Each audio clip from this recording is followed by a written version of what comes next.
말씀입니다.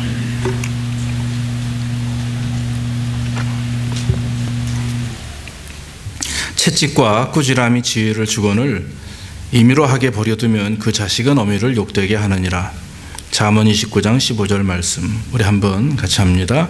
채찍과 꾸지람이 지혜를 주거든 의미로 하게 버려두면 그 자식은 어미를 욕되게 하느니라. 잠언 29장 15절 말씀 다시 한번 합니다. 채찍과 꾸지람이 지혜를 주거늘 임의로 하게 버려두면 그 자식은 어미를 욕되게 하느니라. 잠언 29장 15절 말씀. 예, 오늘 본문 말씀입니다. 사도행전 27장에서 봅니다. 236면이 되겠습니다. 사도행전 27장 22절에서 26절.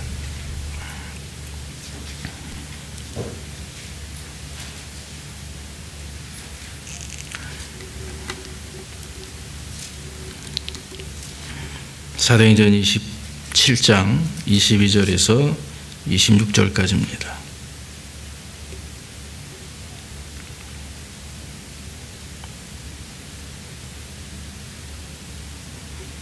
내가 너희를 권하노니 이제는 안심하라. 너희 중에 생명에는 아무 손상이 없겠고 오직 배뿐이니라. 나의 속한 바 나의 섬기는 하나님의 사자가 어젯밤에 내 곁에 서서 말하되 바울아 두려워 말라. 내가 가이사 앞에 서야 하겠고 또 하나님께서 너와 함께 행선하는 자를 다 내게 주셨다 하였으니 그러므로 여러분이여 안심하라. 나는 내게 말씀하신 그대로 되리라고 하나님을 믿노라. 그러나 우리가 한 섬에 걸리리라 하더라. 아멘. 오늘 사도행전 27장은 그 바울이 로마로 가게 되는 그 과정을 아주 구체적으로 기록한 말씀입니다. 그래서 오늘 이 말씀을 통해서 안심하라. 이제는 안심하라. 바울이 말한 그대로 한번 설교 제목을 삼아 봤습니다. 바울이 이제 유대에서 예루살렘에서 제사장들이나 유대인들에게 이제 결박을 받고 그리고 결국은 아그리빠 왕 앞에까지 서게 되죠. 유다의 왕입니다. 즉 로마의 통치를 받는 유다 왕이죠. 이 사람 앞에 서서 이제 변론을 하죠.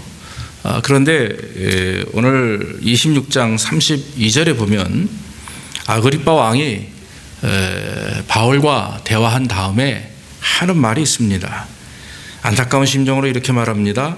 이 사람이 만약 가이사에게 호소하지 아니하였다면 내가 놓을 수 있었을 텐데 라고 하는 말이에요. 만약에 이 바울이 가이사를 만나겠다라고 하는 얘기만 하지 않았어도 아마 이 사람은 자기 힘으로 노임을 이렇게 놓아 주었을 것을, 왜냐하면 바울을 통해서 아무런 잘못도 발견하지 못했다라고 하는 거죠. 그런데 여러분, 바울이 왜 자꾸 가이사를 만나기를 원합니까? 왜 자꾸 바울이 로마에 가기를 원합니까? 그건 우리가 아시잖아요. 바로 로마의 복음을 증거하기 위해서죠. 즉 하나님의 일을 위해서 스스로 고난을 감수하는 겁니다. 고난의 길을 스스로 찾아가는 것이죠. 자기가 힘들고 아프고 참 고달프고 병들고 또 많은 어려움을 경험하지만, 그러나 바울에게 있어서 바울의 인생을 붙들고 가시는 분은 하나님이시기 때문에 이 바울은 자기의 안위나 자기의 편안함이 중요한 것이 아니고 바로 하나님의 일을 위하여 자기 자신을 드리는 것이 더 바울에게는 중요하다고 이렇게 생각을 하는 것이기 때문입니다. 그러니까 주님 앞에 붙들린 바 되어서 그 예수님께 붙들린 바 되었기 때문에 그 예수의 말씀을 증거하는 것, 하나님의 말씀을 순종하는 것이 그 바울의 목적이었다라고 하는 거죠. 그래서 바울은 로마로 가기를 굉장히 많은 오랫동안 기도를 했습니다. 또 로마에 가게 되자, 그런 길이 열리게 되자 바울은 그 길이 온전한 길이 아니지만 어떻게 해서든지 하나님을 기쁘시게 하고 하나님께 영광을 돌린다면 그것이 감사한 일이죠. 저는 서론에서 이 말씀을 보면서 묵상하면서 저 자신의 모습을 한번 돌아보게 돼요. 또 여러분, 여기 계신 저와 여러분들의 모습을 돌아보게 됩니다. 우리가 하나님의 일을, 또 하나님의 뜻을 이루려고 할 때 생각하는 게 뭐예요? 웬만하면 건강하게, 웬만하면 평안하게, 웬만하면 사람들의 주목을 끌으면서 웬만하면 내가 부족함이 없이 이렇게 이루었다 할 때 참 하나님께 영광입니다라고 하지만 한편으로는 내 안에 만족과 기쁨이 있어야 그게 하나님께 영광인 줄 알죠. 근데 여러분, 바울의 모습을 가만히 보니까 만약에 제가 하나님이 원하시는 방법, 하나님이 원하시는 뜻을 이루기 위해서 뭐냐, 지금보다도 더 고통스럽고 고난과 어려움과 역경의 길을 가라고 하신다면, 가라고 하셔서 하는 게 아니라 정말 내가 자진해서 그 길을 내가 갈 수 있을까? 대답을 못 하겠더라고요.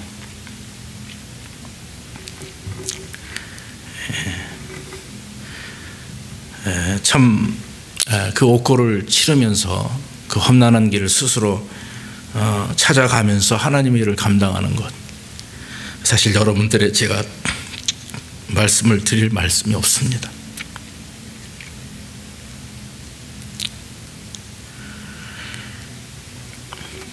그래서 이 설교를 과연 내가 할 수 있을까?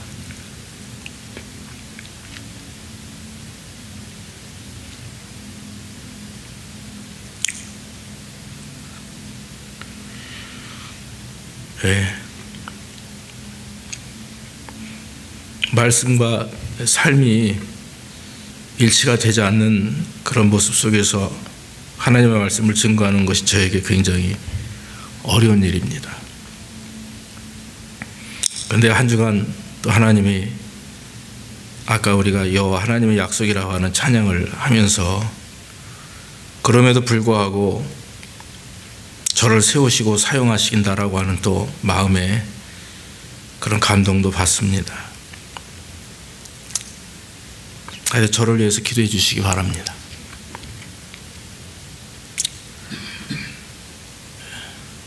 예. 오늘 그 바울이 스스로 고난의 길을 자처하면서 로마로 가기를 원했는데 웬만하면 하나님이 그냥 좋은 배 타고 가시게 하시고 배고프지 않게 좀 하시면 얼마나 감사하겠어요. 근데 오늘을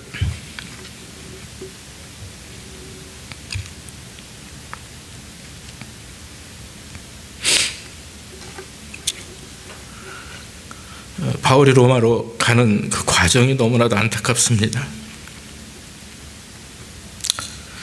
하나님의 일을 한다고 하는 그런 바울에게, 바울은 죄인의 몸이 되었기 때문에 평안한 그런 여정을 경험하지 못합니다. 결국에는 그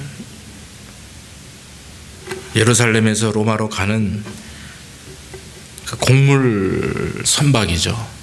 다시 말하면 곡식을 싣고 가는 거죠. 로마에 곡식을 대는 배인데 그 배를 얻어 타게 됩니다. 다른 죄인들이 275명이나 되고요. 바울까지 276명. 또 죄인들이기 때문에 그들을 후송할 사람이 필요하니까 이탈리아의 백부장인 율리오라고 하는 사람을 이렇게 지도자로 세워서 통솔을 하게 됩니다. 그런데 여러분 아시다시피 이 배는요 곡물 운반선이기 때문에 특별히 무슨 풍랑이나 이런 어려움을 대비할 수 있는 것이 없다고 그래요. 어느 역사학자가 이 배를 설명하기를 배 길이가 42m라고 합니다. 그리고 폭이 10.8m고요. 그리고 커다란 돛대가 하나 있는 배입니다. 하지만 이 하나밖에 없는 돛대와 그리고 노가 몇 개 있긴 한데 그것은 그냥 방향을 잡을 만한 노고, 그렇지 그것이 어떤 힘을 발휘하는 건 사실 아니라고 합니다. 그러니까 오늘 바울이 탄 배가 그레데 해변을 지날 때 유라굴로라고 하는 태풍을 여러분 만나는 걸 아시죠? 이 동풍과 북풍이 이렇게 함께 만나서 휘가 맞이는 그런 그 지역이 그레데 해변인데 유라굴로가 자주 나타나죠. 그래서 그 당시 사람들은 유라굴로를 미친 바람, 죽음의 바람이라고 이렇게 부른다고 합니다.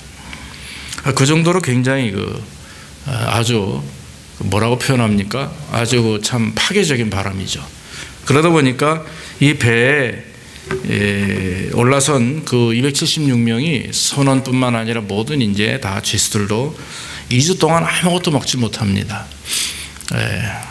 왜냐면은요, 음식이 없어서가 아니라 음식이 있었지만 버렸어요, 다. 왜냐하면 이 배가 무게를 아시다시피 풍랑을 만나면 배가 무거우면 가라앉기 때문에 다 버리는데 심지어는요, 도까지 다, 이 노까지 다 뽑아 버릴 정도였습니다.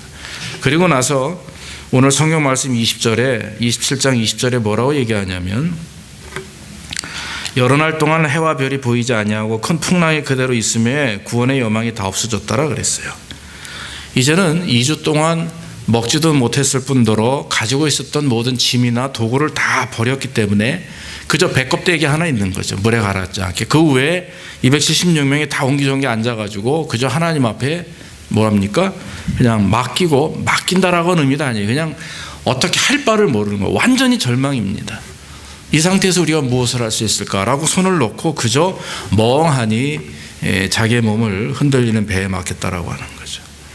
그런데 여러분, 그때 사도 바울이 벌떡 일어납니다. 일어나서 외치는 소리가 내가 너희를 권하노니 이제는 안심하라. 참 얼토당토하는 얘기죠. 지금 죽게 되었는데 일어나서 안심하라. 맨 처음에 한국 분들이 이제 성지순례를 사해에 이제 갔어요. 근데 사해 바다에 갔었답니다. 근데 예전에 이제 목사님들 하는 얘기예요. 그런데 어느 목사님이 사해 바다에 가서 막 멋있게 수영을 한다고 하는데 자꾸 몸이 가라앉는 느낌을 경험하는 거예요. 힘을 주고 막 수영을 하니까. 근데 이상하게 어느 정도 깊이 이렇게 좀 수영을 하다 보니까 자기도 모르게 막 빠지는 느낌이 있어서 허우적거렸답니다. 그런데 주변에 있던 목사님들이 멍하니 쳐다보고 시실 웃고만 있더래요. 그래서 속으로 저 사람들 왜 날 쳐다보고 웃기만 하냐, 나 좀 살려달라고 그랬더니 힘 풀어 이러더라는 거예요. 옆에서 힘 풀어, 몸에서 힘을 빼라는 거죠. 그래서 이 목사님이 힘을 풀고 이렇게 앞으로 있지 않고 뒤로 이렇게 누우니까 갑자기 몸이 붕 뜨더니요, 저도 들어가 봤거든요. 진짜 엉덩이만 물에 닿습니다. 이 어깨, 발목 이상이요, 무릎 이상 어깨가, 얼굴이 다 물에 떠요. 그러니까 엉덩이만 살짝 물에 가라앉지 몸 전체가 그냥 붕 뜹니다. 그게 완전히 소금바다이기 때문에. 그래서 물에서 이렇게 사해바다에서 나오면 한 5분 정도 지나면 몸에 하얗게 껍데기가, 이렇게 소금 껍데기가 앉혀질 정도로 소금이 많죠. 그 모습을, 이 말씀을 드리는 이유는요, 물에 빠질 때 우리가 살겠다고 소리치면 힘을 주면 더 빠지게 돼요. 그래서 해양 구조대원들이 사람을 구할 때 물에 빠져서 허우적거리는 사람을 어떻게 구합니까? 기절을 시킵니다. 주먹으로 때리든 뭐 목을 조르든 무슨 수를 써서라도 기절을 시키라는 거예요. 그게 첫 번째입니다. 기절된 상태에서 구해야 구할 수가 있지, 물에 빠져 있는 사람 기절시키지 않고 구한다고 덤볐다가 같이 빠져 죽는다고 하는 거죠. 여러분, 오늘 하나님께서 사도 바울과 함께하는 275명에게 원하시는 것은 아마 그런 게 아닌가. 오늘날 한 배를 타고 가는 성도들이, 또 한 마음으로 하나님의 교회를 세우겠다고 하는 저와 여러분들이 해야 될 일이 무엇인가. 여러분, 우리는 믿음으로 하나님께 순종하기를 원했고 믿음으로 하나님의 말씀대로 살기를 원하면서도 힘을 다해요. 번아웃 되기도 하고 또 힘을 얻기도 하고, 그럼에도 불구하고 하나님은 여전히 우리에게 원하시는 것이 구원의 여망이 다 없어졌더라. 아마 세상적인 방법을 가지고는, 물질적인 방법으로는, 세상적인 어떤 경험으로는 우리가 아무것도 할 수 없음을 지금도 우리가 고백하는 것을 하나님은 원하지 않나 싶습니다. 이럴 때 하나님이 바울을 통해서 하시는 것처럼 내가 너희를 권하노니 이제는 안심하라, 이렇게 말씀하신다고 하는 것입니다. 사랑하는 성도 여러분, 완전히 우리가 생각할 때 절망이지만 하나님은 그때가 시작이라고 저는 믿습니다. 우리가 완전히 포기할 때 하나님은 역사하신다라고 하는 거죠. 이것은 불변입니다. 변함없는 진리라고 하는 거죠. 내가 너희를 권하니 이제는 안심하라. 안심할 수 있는 상황이 절대 아니잖아요. 죽을 수밖에 없는 상황인데 무슨 안심입니까? 제가 만약에 그 자리에 있었다면 아마 바울의 멱살을 잡았을 수도 있겠죠. 지금 무슨 말을 합니까? 그런데 바울은 안심하라 합니다. 이유가 있습니다. 오늘 성경에 보니까 바울이 안심하라 할 수 있는 이유는 그의 가지고 있는 믿음이었었어요. 나의 속한 바, 오늘 성경이 23절에 나의 속한 바 곧 나의 섬기는 하나님의 사자가 어젯밤에 나타나서 말하기를 그래요. 하나님의 사자가 나타나서 말했다라고 하는 것도 중요하지만 저는 그거보다 뭘 여기에 관심을 갖고 싶냐면 나의 속한 바라고 하는 거예요. 내가 속한 하나님. 믿습니까?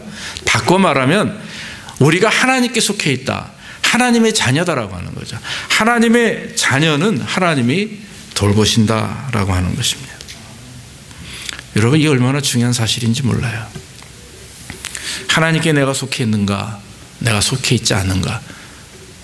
그건 여러분, 우리가 대답할 수 있는 것은 내가 하나님을 얼마나 믿느냐까지만이에요. 나는 저 사람은 하나님께 속해 있지 않아. 저 사람은 신앙생활도 주일날도 대충 오고 예배도 안 오고 기도도 안 하고 이러니까 저 사람은 하나님께 속한 사람이 아니야. 우리는 그렇게 평가할 수 있어요. 그러나 하나님께서 원하시는 하나님께 속한 자는 정말 하나님을 제대로 믿는 사람입니다. 믿음을 가지고 있다면 그에 따르는 신앙의 삶이 증거로 드러나겠죠. 여러분, 하나님께 속한 사람은요, 하나님의 은혜 안에서 하나님의 계획하심 속에서 움직여요. 창자 한 마리가 땅에 떨어지는 것이 누구에 의해서입니까? 하나님에 의해서라고 그랬어요. 하나님이 허락하지 않으면 될 수가 없습니다. 우리가 하나님께 속한 자라고 하는 사실 여러분 믿어야 될 줄로 믿습니다. 이건 담임 목사인 제가 강단에서 얘기한 거기 때문에 아멘하는 게 아니라 여러분들의 중심이 하나님께 난 속한 사람이에요. 나는 하나님께 구원받은 사람이다. 그렇기 때문에 하나님께 속했고 내가 하나님께 구원받았고 하나님의 계획하심 속에 있다라고 하면 내 행위와 내 수고와 내 땀 흘림과 노력이 거기에 반영이 안 되는 거죠. 왜? 그것은 내가 하나님께 속했는가 안 속했는가를 어떤 분간하는 잣대가 아니라 믿음이 그 잣대예요. 하나님께 속했으면 속한 겁니다. 속한 자로서 삶을 사는 것이 열매 맺는 것이고 속한 자로서 삶을 사는 것이 사랑하는 것이고 구제하는 것이지 그 사랑과 구제와 열매 맺음이 나의 구원의 잣대가 될 수가 없다. 그거는 함정에 빠지는 이유가 바로 바리새인들이 그런 함정에 빠졌다라고 하는 거죠. 그러니까 구약의 신앙을 우리는 지금도 답습하는 일들이 얼마나 많이 있는지 몰라요. 로마서 8장 35절 한번 이후에 한번 우리 봅시다. 로마서 8장 35절부터 우리가 한번 쭉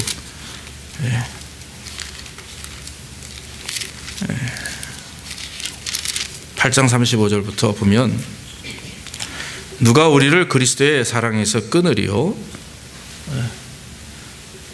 환난이나 곤고나 핍박이나 기근이나 적신이나 위험이랴. 기록된 바 우리가 종일 주를 위하여 죽임을 당케 되며 도살할 양같이 여김을 받았나이다 함과 같으니라. 38절에 보니까 내가 확신하노니 사망이나 생명이나 천사들이나 권세자들이나 현재일이나 장래일이나 능력이나 높음이나 깊음이나 다른 아무 피조물이라도 우리를 우리 주 그리스도 예수 안에 있는 하나님의 사랑에서 어떻게 하고요? 끊을 수 없다. 할렐루야. 네, 그건 여러분 마지막까지 주님 앞에 그 나가는 순간까지. 이거는 몇 년도에서 몇 년도까지가 아니에요. 너 예수 잘 믿었으니까 요땐 그렇고 내가 요즘 예수 안 믿고 일이 바빠서 예수 신앙생활 못하니까 하나님이 나를 끊었겠지. 그거는 천만의 말씀. 그건 아직 믿음이 없는 사람이에요. 믿음이 있다라고 하면 그렇게 엉망으로 살지도 않을 뿐더러 하나님께 붙들림 받은 사람은요 하나님에 의해서 살아가기 때문에 엉망이라 살 수 없어요. 저는 신앙생활 엉망하고 하는 사람은 아예 처음부터 믿음이 없다라고 단정을 합니다. 왜냐하면 그 사람은 성도가 아니에요. 교인일 뿐이죠. 성도는 그렇지 않습니다. 성도는 붙들림 바 된 사람입니다. 그렇기 때문에 성도는 그 주님 앞에 붙들림 바 되어서 살아가는 믿음의 삶을 가지고 있기 때문에 세상을 바라보는 그 관점 자체가 달라지는 거예요. 하나님의 임재를 기억한 로렌스 형제 유명하죠. 옛날에 이제 그 수도사들 아니었습니까? 이 로렌스 형제가 쓴 책에 그런 내용이 하나 있어요. 나는 세상에 죄악이 가득한 것을 조금도 이상히 여기지 않는다. 그렇게 말합니다. 오히려 더 타락하고 부패하지 않는 것이 이상하게 여겨진다. 만일 하나님께서 은혜를 베푸시지 않았더라면 세상은 더 악하고 타락하여 세상은 남아있지 않을 것이다. 그렇게 대답을 했습니다. 우리는 얘기합니다. 왜 세상이 이렇게 타락할까? 왜 이렇게 믿는 자들이 고통을 당하고 교회가 핍박을 당하고 막 이럴까 얘기하는데, 여러분, 세상을 하나님이 사랑하셨기에 예수님을 이 땅에 보내셨고, 세상이라고 하는 것은 분명히 성경에 세 가지의 해석이 있다고 그랬어요. 첫째는 하나님이 창조하신 천지 만물이고, 두 번째는 죄를 말하고, 세 번째는 사람을 말하는 거예요. 근데 하나님이 세상을 이처럼 사랑하셔서 독생자를 주셨으니라고 하는 말은 이제 인류를, 우리 믿는 자들을 사랑하는, 세상을 사랑하지 말라 하는 말은 그것은 죄를 얘기하는 거고, 하나님이 태초에 천지를, 세상을 지으셨다는 말은 바로 이 천지 우주 만물을 지으셨다라고 하는 거죠. 근데 중요한 문제는 하나님께 속한 자들은 하나님이 우리를 이 땅에 보내셨고 이 세상 가운데 살게 하시지만, 여러분, 우리는 지금껏 우리가 살아가는 능력이 하나님 안에 있고 하나님이 주시는 은혜로 살아간다라고 하는 것을 믿어야 되는 거죠. 그것을 믿을 때 여러분, 우리는 세상을 이길 수가 있는 것입니다. 내 노력으로, 내 힘으로 내가 하나님의 말씀대로 살려고 노력하고 기도하면서 살려고 노력하고 하는 내 의지가 앞섬으로 인해 세상을 이기는 게 아니라, 그 믿음을 가지고 세상을 바라보면 그 하나님이 주시는 참된 믿음으로 인하여 우리는 세상을 이길 수 있는 능력을 경험하게 되는 거예요. 히브리서 11장 말씀을 제가 묵상하면서 그걸 깨닫게 되는 거죠. 여러분, 그 사람들이 세상을 이길 수 있었던 것이 행위였습니까? 아닙니다. 아브라함부터 나와서 노아 120년 동안 방주를 지었죠. 아브라함 보십시오. 갈 바를 알지 못했지만 하나님이 가라 하니까 남방으로 내려갔어요. 하나님이 그들을 평가하시는 것은요, 방주를 지었기 때문에 남방으로 내려갔기 때문이가 아니라 그 이전에 마음 중심에 뭐가 있었어요? 믿음이에요. 믿음. 그런 일을 할 수 있는 뭐요? 믿음. 네.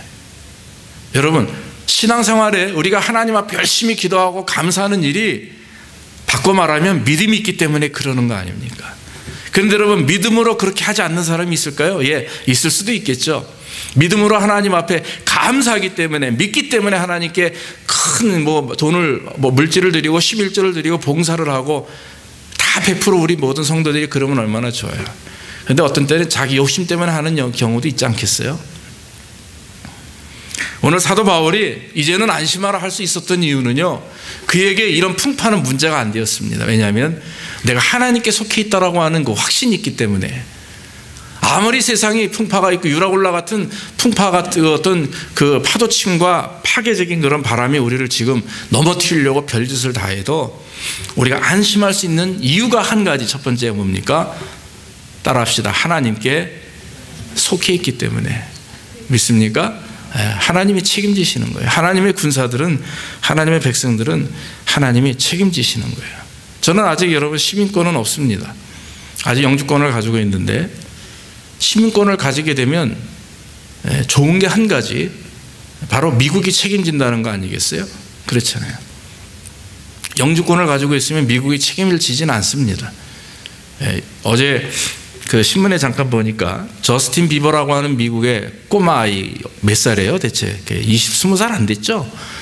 어린 친구예요. 가수인데 난 그 친구가 미국 사람인 줄 알았어요. 그랬더니 캐나다 사람이래요. 캐나다 영주권자래요. 그 지금 무슨 일이 일어나냐면 미국 국민들이 걔 쫓아내자라고 지금 사인을 해요. 20만 명이 넘었답니다. 워낙 사고를 많이 치니까. 어린 놈이 람보기니 타고 다니면서 술 취해가지고 운전을 하지를 않나, 어린아이들한테 욕설을 하지를 않나. 너무나 꼬마아이가 20살도 안 된 어린 친구가 갑자기 붕 세상 말로 뜨다 보니까 말이죠, 이게 컨트롤이 안 되는 거예요, 자기 자신이. 그래서 막 대마초를 벌써 마약을 하질 않나. 이러니까 엄마들이, 특히 학부형들이 이제 들고 일어선 거예요. 안 되겠다. 우리 아이들이 지금 제 노래 듣고서 따라 할까봐 제 쫓아내지. 지금 이 서명운동이 지금 1월 31일부터 일어나 지금 20만 명이 넘었다는 거예요. 사랑하는 성도 여러분, 우리가 안심할 수 있는 이유는 하나님께 속해 있기 때문이라고 하는 사실 여러분 믿으셔야 될 줄로 믿습니다. 그러면 하나님이 주장하시는 거예요. 하늘의 시민권, 미국 시민권만을 가져도요, 미국이 책임지지 않습니까? 그런데 하나님의 하늘나라의 시민권, 하나님의 백성이라고 하는 사실을 여러분, 이게 단순한 것 같아요. 맨날 듣는 얘기 같은데 여러분, 아닙니다. 실제적으로 한번 느껴보시기 바랍니다. 실제적으로 느끼고 경험하면, 아, 내가 하나님의 사람이구나, 하나님의 아들이구나, 하나님의 딸이구나, 우리 가정이 하나님을 믿는 믿음의 가정이구나. 이것은 영원토록 우리의 후손을 하나님이 책임지시겠다, 할렐루야, 그 약속이 거기에 포함되는 거예요.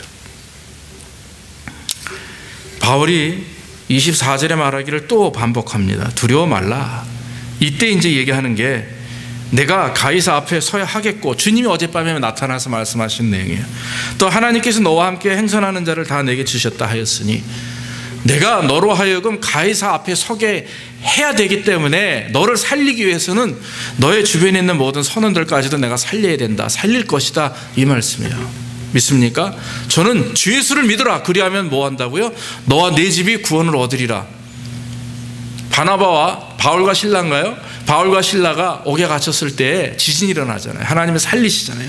그때 바울이 간수, 스스로 자결하려고 하는 간수 앞에서 그 얘기를 해요. 아, 저는 그 얘기를, 말씀을 듣고, 그래, 내가 온전히 믿음으로 하나님을 섬길 때 나를 통해서 누가 구원을 받아요? 먼저 내 가족이 구원을 받아요. 믿습니까? 그게 이렇게 중요한 거예요. 여러분, 우리 남자 집사님들 가장의 믿음이 그래서 더 중요합니다. 죄송하지만요, 기독교적인 이 진리는요, 가장이, 남자가 우선이에요. 네, 여자보다. 그래서 신앙이 남자가 세야지 여자가 세면요 조금 덜 복받고, 남자가 세면 복을 더 받는 것 같아요. 네. 할렐루야.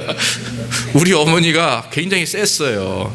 우리 아버지는 그냥 맨날 끌려만 다니시는 거예요, 교회. 근데 내가 나중에 신학교 입학하고 목사가 되기 전에, 아버지가 좀 어떻게 좀 우리 어머니 좀, 엄마 좀 혀 잡아봐요. 그랬더니 히히 웃으시더라고요. 야, 인마, 너 알잖아, 네 엄마가 어떤 사람인지. 믿음, 신앙 가지고는 타협이 없는 분이거든. 근데 나중에 아버님이 점점점 신앙이 돌아가시기 직전까지 열심히 신앙생활을 하면서 집안에 어떤 색다른 은혜들이 오기 시작을 하는 거예요. 근데 여러분, 여기 스스로 우리 집사, 여집사님들 신앙이 세다는 분들 조금 누르시고 남편 신앙 세도록 좀 기도하십시오. 저는 확신합니다. 남자들의 온전한 신앙이 남자들이 하나님 앞에 바로 설 때 거기에 역사가 일어나게 돼 있어요. 부인들은 컨트롤하는 거예요, 뒤에서 조언하고. 저는 집사람하고 종종 뭐 이런 얘기 많이 해요. 남자는요, 커다란 일을 도모할 줄 압니다. 그러나 뒷감당을 잘 못하는 게 남자예요. 일은 잘 벌려나. 그리고 사소한 일들은 잘 몰라요. 다 세는 게 많아. 그러면 그 세는 걸 누가 잡아줘야 돼요? 여자가 잡아줘요. 부인이 신앙과 믿음으로 잡아주는 거예요. 근데 남자는 크게 앞으로 밀고 나가는 것과 세세한 것을 잡아주는 건 이제 부인이 하는 거죠. 사랑하는 성도 여러분, 제가 이 말씀을 오늘 드립니다. 가이사가 앞에 나아가 서야 하겠다. 또 하나님께서 너와 함께 행선한 자를 내게 주셨다 합니다. 얼마나 귀한 일인지 모릅니다. 풍랑을 만났을 때 죽지 않을 것이다 라고 안심할 수 있는 이유는 바로 사도 바울의 마음은 그거였었어요. 하나님의 계획하심이 나에게 있다. 내 가정에 나에게 하나님의 계획하심이 있다. 바울을 살리기 위해서 하나님은 모든 사람을 살리세요. 하나님께서 나를 살리기 위해서 내 가정을 살리십니다. 믿습니까? 하나님이 나를 살리기 위해서 우리 교회를 살리실 것이고, 하나님이 나를 살리기 위해서, 그건 나라고 하는 건 저가 아니라 바로 여러분들 한 사람 한 사람이에요. 내가 속해 있는 곳, 내가 나의 일터, 내 비즈니스, 내 사업, 모든 것, 내가 있는 직장, 나랑 연결되어 있는 모든 사람들, 하나님이 그들을 살리기 위해서 누구를 살리세요? 나를 살리세요. 할렐루야. 이 믿음이 있어야 됩니다. 그래서 여러분들이 사는 게 중요한 거예요. 내가 먼저 살아야 내가 교회가 살아요. 내가 살아야 내 식구들이 살고, 내가 살아야 누가 살아요? 우리 모든 사람들이 살아요. 그래서 여러분, 제가 뭐 한참 낙심하고 막 낙담해 있을 때 집사람 맨날 옆에서, 여보, 당신이 살아야 돼. 인상 좀 피고 다녀. 목사가 왜 저래? 이 소리를 아주 기따갑게 들었어요. 당신이 살아야 교회가 산다. 그 말은 바꿔 말하면, 오늘 말씀을 통해서 여러분 드리면, 이런 사도 바울을 하나님이 살리기 위해서 그 모든 사람들을 살리신다. 왜냐하면요, 하나님의 계획하심이 사도 바울에게 있었기 때문입니다. 하나님의 계획하심이 우리에게 있어요. 지금 하나님의 인도하심이 우리에게 있습니다. 그렇기 때문에 하나님은 우리를 축복하시기 원하시고 또 사명자로서 믿는 자로서의 삶을 살기 원하는 거죠. 1928년도에 스탠리 존스라고 하는 감리교 목사님이 유명한 분이 계세요. 이분이 감독이 되었어요. 감리교는 감독제죠. 감독이 되었어요. 그래서 이제 선출이 됐는데 24시간 만에 하루 만에 번복을 하셨어요, 이분이.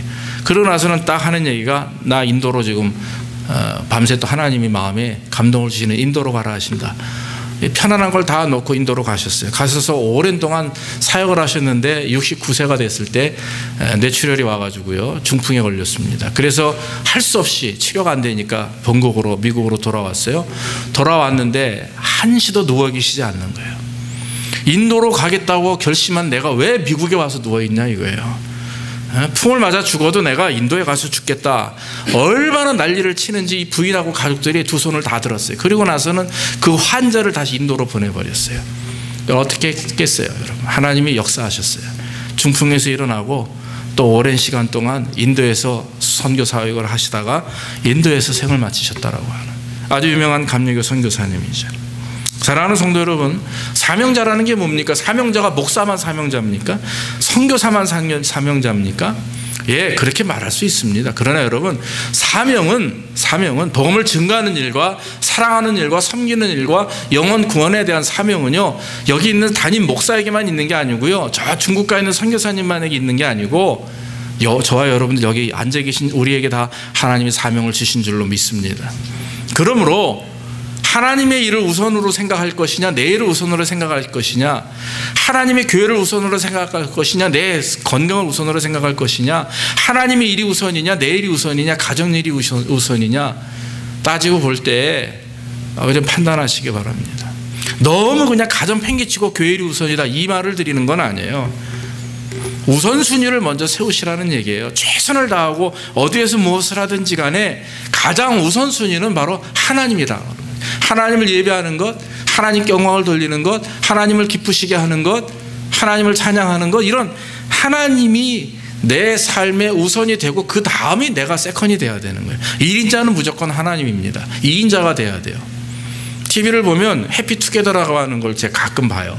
저는 연속극 같은 건 잘 못 봅니다. 지루해. 그 다음이 자꾸 기다려져가지고 제 인생을 빼앗기는 것 같아서 제가 연속극은 안 봐요. 그 대신에 이제 순간순간 이렇게 뭐 재밌는 거를 이렇게 보는데 거기 나오는 게 유재석이라고 하는 사람이 아시다시피 사회자고요. 항상 2인자가 따라붙어요. 누굽니까? 박명수 아닙니까? 박명수. 그런데 이 친구는요 2인자로 만족하는 것 같아요. 2인자로. 그런데 2인자 역할을 충분히 감당을 합니다. 그러니까 유재석만이 아니라 두 사람이 같이 나와야 재미가 있어요. 무한도전이라고 하는 프로그램을 봐도 그렇고 뭐 이렇게 목욕탕 안에서 토크하는 걸 봐도 그렇고 1인자와 2인자가 차이가 있습니다. 어느가 한번 제가 책을 보니까요. 그런 책이 있습니다. 유재석과 강호동의 리더십이라고 하는 책이 있는데 크리스찬이 쓴 거예요. 어느 분이.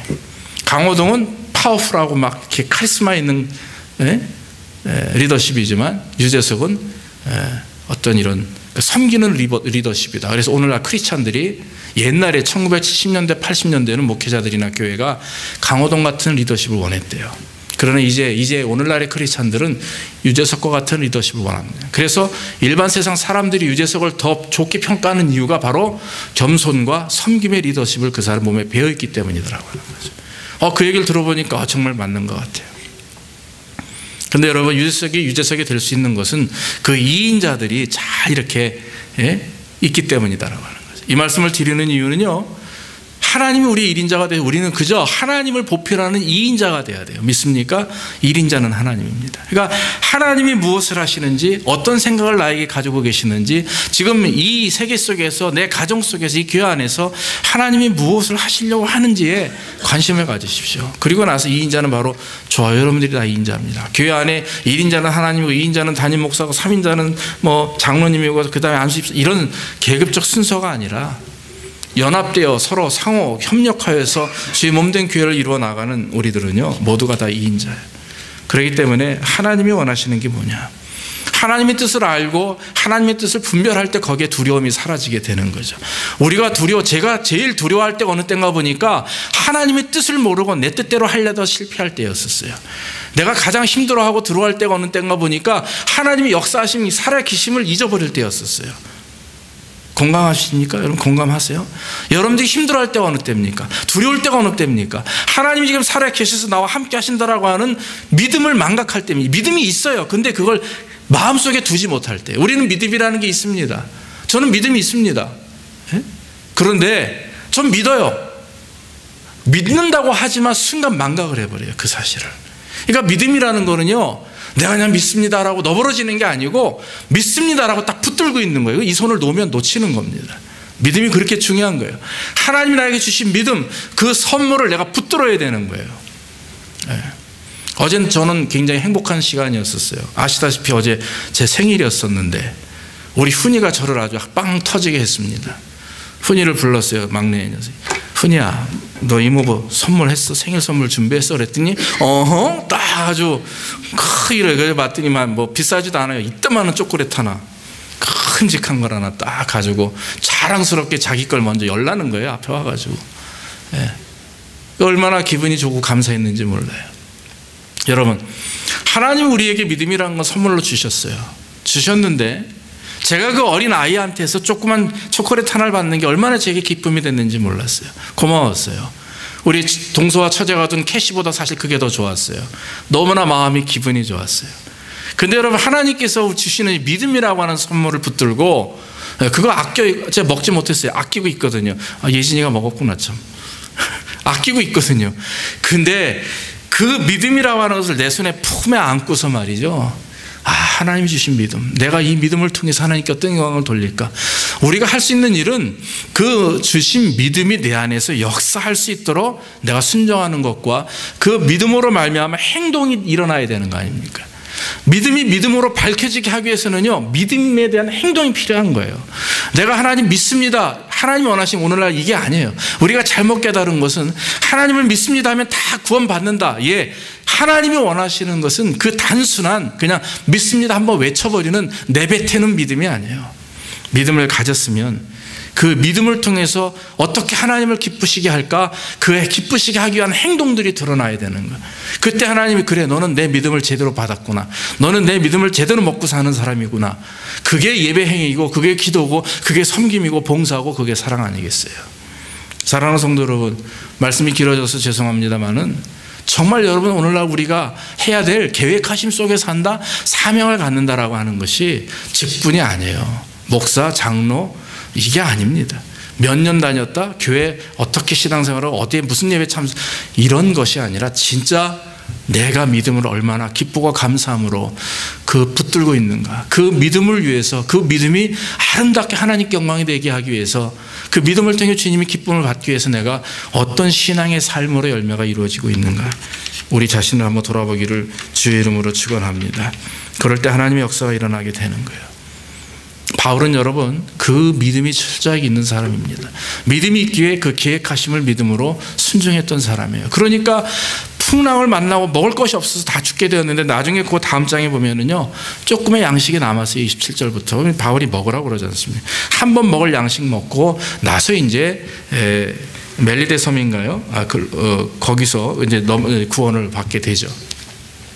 또 한 가지 25절에 말하는 것은요, 한 가지 더 말씀드리고 싶은 게 있습니다. 짧게 드릴게요. 그게 뭐냐면, 하나님을 믿는다면 믿으십니까? 하나님을 믿으세요? 그럼 여러분, 하나님의 말씀을 믿으세요? 네.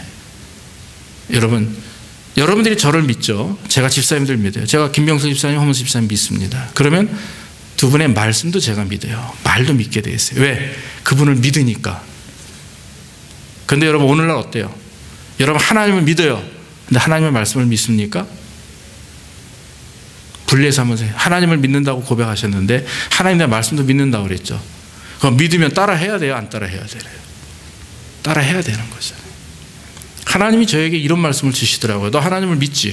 네, 믿습니다. 내 말을 믿지? 믿습니다. 근데 왜 너 안 따라해? 어떡할 거예요? 순종해요? 안 해요? 안 하잖아요. 안 한다는 얘기는 믿는다는 얘기입니까? 안 믿는 얘기예요. 우리 김 지사님 오늘 저녁에 저랑 뭐 이렇게 합시다. 오세요. 몇 시까지 오십시오. 이러면 저 갑니다. 왜? 집사님을 믿고 집사님 말을 믿기 때문에 당연히 이게 몸이 따라가 주는 거예요. 제가 이 무슨 말씀 하시는지 이해되시죠? 그런데 우리는 하나님을 믿어요. 하나님의 말씀도 믿는데 안 따라가져요. 생활이. 참 이게. 그래서 제가 죄송하지만 처음에 이 말씀을 묵상하면서 내가 이 설교를 할 수 있을까? 참 고민을 많이 했어요. 어제 새벽부터. 그래서 여러분들 앞에 이렇게 요즘에 자꾸 주책을 부리는 이유가 제가 정말 하나님 앞에 주의 종으로서 이런 능력을 감당할 수 있을까라고 하는 그런, 이거는 어떤 자신 없음이 아니라 정말 제 자신의 부끄러움이 너무나도 많이 드러나기 때문에 그런 것 같아요.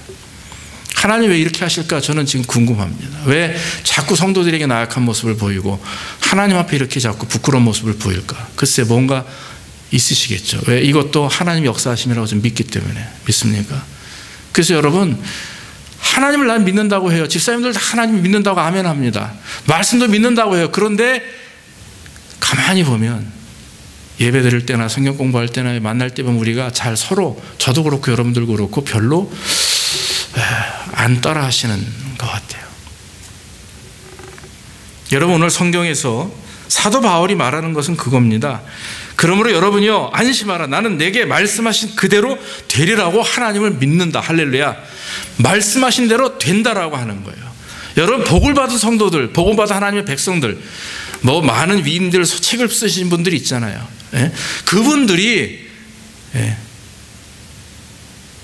가지고 있는 그 축복을 누린 영적인 신령함을 누릴 수 있었던 이유가 뭘까요? 말씀을 그대로 믿는 순종. 그때 햇빛 오셨던 뭐 미국 목사님도 그렇고 우리 강 집사님 그런 얘기 하셨잖아요. 단순하게 그냥 믿어버리고 하는 거예요. 그냥 앞뒤 생각 안 합니다. 송기철 장로, 김하중 장로, 뭐 그 다음에 위대한 하나님의 백성들, 그 다음에 신성종 목사님 또 천국 갔다 오셨다고 지옥 갔다 오셨다고 막 책을 내고 그러시는데, 그분들이 신성종 목사님 책을 저 이렇게 한번 간증을 들어보니까 그분이 평생 목회하시다 큰 교회, 아시다시피 영락장로교도 목회하시고 이런 분이셨어요. 아주 장로교, 정통 장로교 목사님이세요. 어떤 체험이나 신비적인 걸 원치 않으시는 분이었었는데 돌아가시기 전에 마지막 다 리타이어하고 하나님께 기도했답니다. 하나님, 나도 좀 그런 걸 한번 체험하게 해달라고. 그러고 나서는요, 몇 년을 기도하셨는지 몰라요. 근데 진짜 주무시는 중에 지옥을 갔다 오신 거예요. 천국을 보시고 그러고 책을 내셨어요. 지금은요, 다른 얘기 안 하지, 그 얘기만 하십니다. 그러면서 하나님이 마지막에 보여주신 일들을 통해서 그런 제2의 복음을 증거하는 인생을 사세요. 이건 하나의 한 파트예요. 그러나 하나님의 말씀, 여러분 이 기록된 말씀을 여러분들이 믿는다면, 또 하나님을 믿는다면 이 시간 저와 여러분들이 해야 될 일이 뭐냐면 그대로 믿음으로 순종하는 겁니다. 그냥 순종해 버리는 거예요. 기도하라 했으면 된다 하고 믿고 기도하라 그러면 될 것이다. 문을 두드리라 그러면 열게 될 것이고, 찾으라 찾게 될 것이고. 한번 우리 이렇게 해봅시다. 믿습니까? 될까 안 될까? 그냥 기도는 많이 해야지. 되는 거는 하나님의 뜻이니까. 이 천만의 말씀이에요. 하나님의 뜻이 나중에 이루어지는 게 아니라 지금 이 순간 하나님의 뜻이 이루어진다라고 하는 사실을 믿고 기도하면 되는 거예요. 내가 나음을 입을 것이다, 치료함을 받는다, 회복된다 그러면 되는 겁니다. 그런 믿음이 없이 기도하니까, 그런 믿음 없이 예배드리고, 그런 믿음 없이 생활을 하니까 안 되는 거죠. 우리 잘 될 줄로 믿습니다. 저는 오늘 아침에 새벽에 7시에 이제 일어나가지고, 새벽도 아니죠. 이렇게 이제 교회를 가려고 하는데 갑자기 무슨 생각이 드느냐면, 저는 우리 교회 자녀들, 저 밖에서 뛰어나는 자녀들이 하나님이 하늘로부터 내리는 신령한 지혜를 주신다고 말씀하셨어요. 그건 음성이에요. 얼마나 감사한지 모릅니다. 분명히 하나님 우리 자녀들은 잘 될 겁니다. 우리가 이루지 못한 복을 누릴 거예요. 그건 신령한 축복일 겁니다. 그런데 여러분, 그것을 위해서 기도해야 되는 거죠. 더 하나님 앞에. 하나님, 지혜를 얻는 것이 세상적인 지혜만 많고 하버드 대학 가면 뭐 하는 거예요? 하나님이 주시는 지혜를 가져야죠. 하나님이 주시는 지혜를 가져야 이 아이들이 아름답게 성장하는 거고 마지막 세대 주님 앞에 쓰임받는 자녀가 되는 거죠. 그래서 여러분, 부모님들은 하나님이 주시는 지혜를 얻기 위해서 기도. 저는 그 기도밖에 안 합니다. 우리 자녀들도 마찬가지고 그렇지만, 그러나 이제 가끔 마음속에 아이들에게 이렇게, 아빠가 니네가 좀 이렇게 됐으면 좋겠다 이런 얘기는 했는데 그래도 하나님 주시는 지혜. 사랑하는 성도 여러분, 하나님을 믿는다면 하나님의 말씀을 믿으시고 하나님의 말씀을 믿는다면 우리 순종하기를 주의 이름으로 축원합니다. 사도 바울은 그걸 믿었기에 그 난항, 성경의 27장 1절부터 보면은요, 사도 바울이 배 타고 가는 걸 방에 안 갔으면 해요. 왜냐하면은요, 속죄의 날이라고 하는 것이 그 당시에 금식하는 기간이었고요. 그리고 9월부터 11월까지 그 이스라엘 지역에 로마로 가는 그 해변 그 바닷길이 굉장히 풍랑이 많은 때였기 때문에 모든 사람들이 알고 있었어요. 사도 바울도 다음에 가자, 입에 말고 다른 걸로 가자 했는데 많은 사람들 빨리 곡물을 팔아서 돈을 벌어야 되기 때문에 이 세상적인 생각을 가지고 있는 선원들이 그걸 먼저 주장을 한 거예요. 그러니까 그냥 백부장도 율리오도 가자 하니까 죄인이 무슨 말 할 게 있겠어요. 사도 바울은 죄인 입장이니까 따라간 거예요. 그런데 나중에 여기 고백하는 것처럼 사도 바울이 얘기해요. 처음에 내 말대로 이렇게 안 했으면 좋았을 것을, 그러나 이왕 이렇게 했으니까 우리 여기서 힘을 내고 안심하자, 그런 말이 27장의 본문에 나오고 있습니다. 사랑하는 성도 여러분, 오늘 말씀을 통해서 안심하기를, 이제는 안심하라, 이 말은 하나님이 우리와 함께하기 때문에, 우리가 하나님께 속해 있기 때문에 나아가서 하나님의 말씀대로 된다라고 하는 사실을 믿기 때문에 우리는 안심할 수가 있어요.